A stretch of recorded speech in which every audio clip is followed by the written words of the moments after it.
Okay, so here we're going to take a look at our paired samples t-test. So remember, there are three different types of t-tests.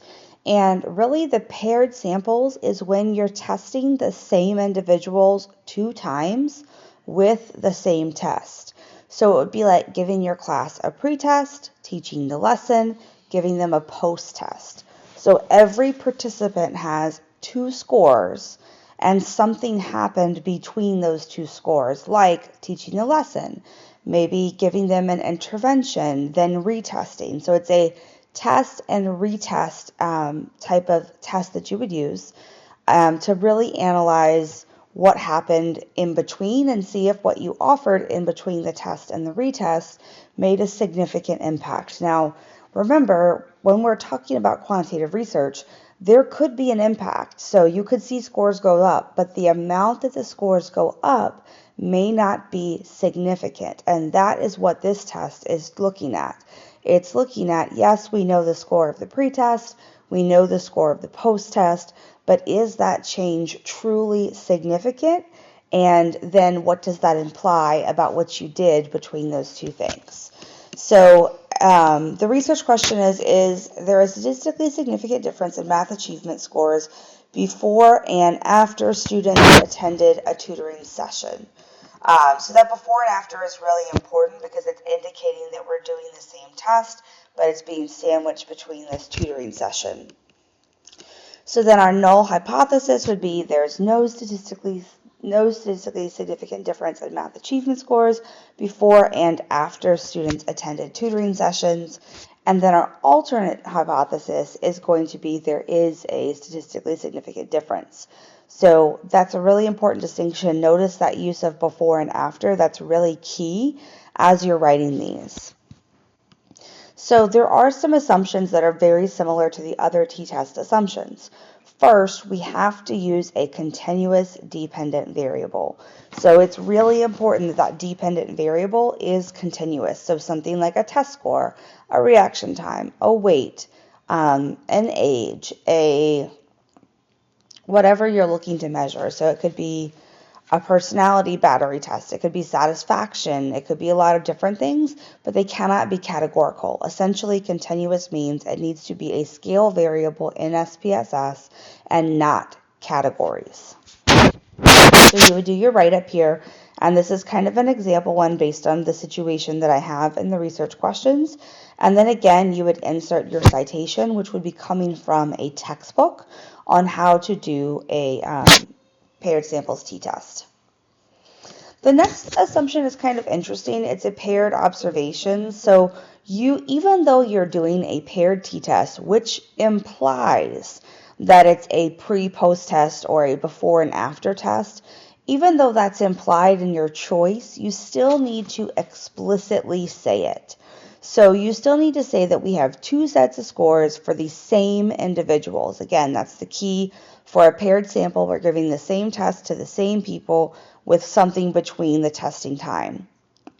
And so we would be coding time 1 is the test score before tutoring, time 2 is the test score after tutoring. So that speaks to those value labels in SPSS and making sure that you're telling it, hey, I'm doing this as a pre and a post test. Then we want to check for outliers, and so remember that outliers are actually checked with the Shapiro-Wilk test. So we need to conduct a Shapiro-Wilk test, and as a part of that, it is also going to give us those box plots that tell us if there are outliers. And what I've done is I've taken that information and I have put it in the appendix of this document. So here is how you would do your outliers and your Shapiro-Wilk. You would follow these steps to get to that information. And then what to do with that information is actually found up here. So if you do have outliers, you have to determine how to deal with them. So you've tried to detect them, and then if you have significant outliers, then what specifically needs to be done is you need to ask yourself, should you get rid of them? Should you just own that there are outliers because they're important to keep? or should you do some type of data transformation? So you're going to state that there were significant or no significant outliers in Chapter 4. You're not going to interpret what that really means until Chapter 5, but you're going to state it and make the decision of what are you going to do about it prior to your analysis. And so here you need to add what you will do about it if you find significant outliers.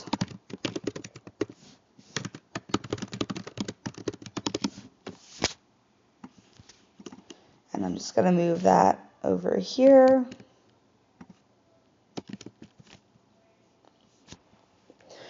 Then if we're looking at Shapiro-Wilk, what I've done is I've given you the guidance. So if your p-value is greater than 0.05, it is basically a normal distribution.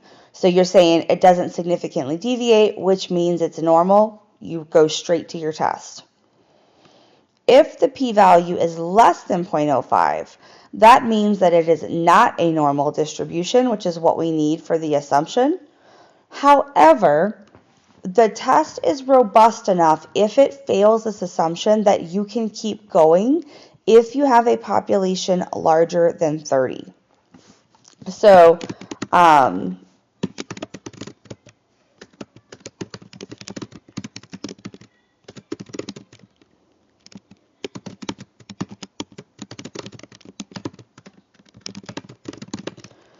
just adding this into my write-up. So if it does violate the assumption of normality, then that's okay as long as you have more than 30 participants, and you will just need to own that you have more than 30 participants. So as a part of the write-up, you do need to insert the Shapiro-Wilk table here, and you do need to insert the image of the box plots here. And so that's really kind of the most significant assumptions that we make, but we definitely want to make sure that we're pointing out what's happening as we find those assumptions. So after we've gone through all of those assumptions, you're going to go ahead and do your paired samples t-test. So this is simply a list of directions of the clicks in SPSS, and then I've actually given you the output here, and I've gone into interpreting the output. So you also will have the visuals of what we're clicking inserted in this document as well, so you can follow along, or you can also look at the video of the paired samples t-test. So once you've run it and you're looking at your output, you get a couple of tables here. So the first table is the paired sample statistic, and that's looking at what it was before and after what we looked at. So we're comparing those two numbers, and if you look, they are different, but these are just descriptive statistics. I don't know if them being different is truly significant. So then I'm going to look at my paired sample correlation, and I see 0.861, and I see basically a significance of 0. And so what this information is telling us is the correlation of what we're looking at when we're conducting that paired sample t-test. This is not the result of the actual t-test. This is just if it's related. So I'm looking at father and mother's education because I was looking at the paired sample. That is telling me if there's a relationship there and if it's a statistically significant relationship. And then notice how you would report that. Then the paired samples t-test, this is what you're looking for, your t-value, your degrees of freedom, and your significance. So this will tell you if you have a significant difference in that before and after situation. This here just reinforces what each table shows you and what you will need to find for each table. The effect size, again, tells us what is the effect there, and we have to calculate the Cohen's d to find that. And then we have kind of here were the values and the things that were found in the table. Here is your template for the write-up that tells you what goes in all of the brackets.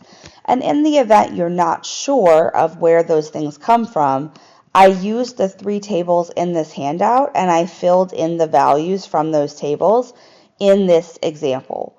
So if you're looking at and you're like, I'm not really sure what goes here, if you look at the example, it is essentially this information with everything kind of filled in.